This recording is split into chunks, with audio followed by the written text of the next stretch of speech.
La vie reprend pour le petit bonhomme.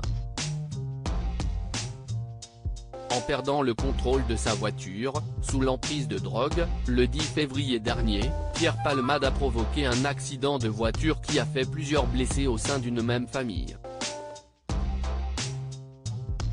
Parmi eux, le petit Devrim, un enfant âgé de 6 ans, qui a été grièvement blessé sur le haut du corps, ainsi qu'au visage et à la mâchoire. Après plusieurs semaines d'hospitalisation, Devrim est retourné à l'école comme l'indique le Parisien en ce 18 mars 2023.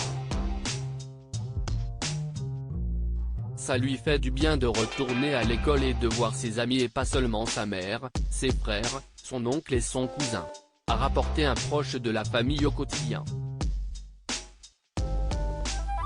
Le fils cadet de Yüksel, une autre des victimes, qui lui, n'est pas encore sorti de l'hôpital, porte tout de même un corset qui l'enveloppe des reins jusqu'à la moitié du crâne.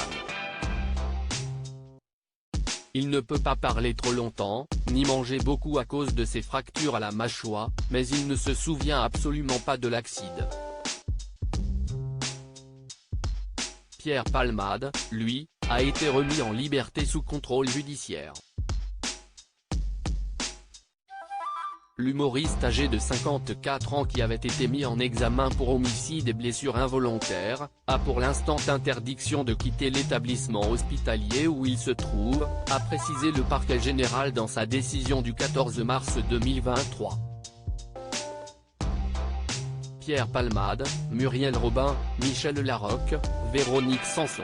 Les femmes de sa vie et la famille des victimes déçues par la remise en liberté de Pierre Palmade sur le plateau de Touche pas à mon poste, jeudi 16 mars, Cyril Hanouna a reçu Yilmaz et Omer, le cousin et le neveu de Yüksel, le conducteur blessé dans l'accident provoqué par Pierre Palmade en février dernier. Encore attristés par le drame qui a touché leurs proches, les deux hommes sont revenus sur la décision de la justice. Maintenant, ce n'est pas Pierre Palmade qui est soi-disant en prison, c'est mon oncle parce qu'il est cloué dans son lit d'hôpital, a ainsi regretté Omer, avant d'ajouter, Pierre Palmade, il est en pleine forme. Il est juste à l'hôpital, il peut faire ce qu'il veut à l'intérieur. Touché par ce témoignage, Cyril Hanouna a ensuite demandé à ses invités s'ils étaient déçus de la décision prise par la justice. Un peu, mais nous, notre priorité, ce n'est pas qu'il aille en prison. On veut bien qu'il aille en prison, mais la priorité, c'est la santé de mon oncle, a-t-il ajouté, ému. Crédit Photo, agence.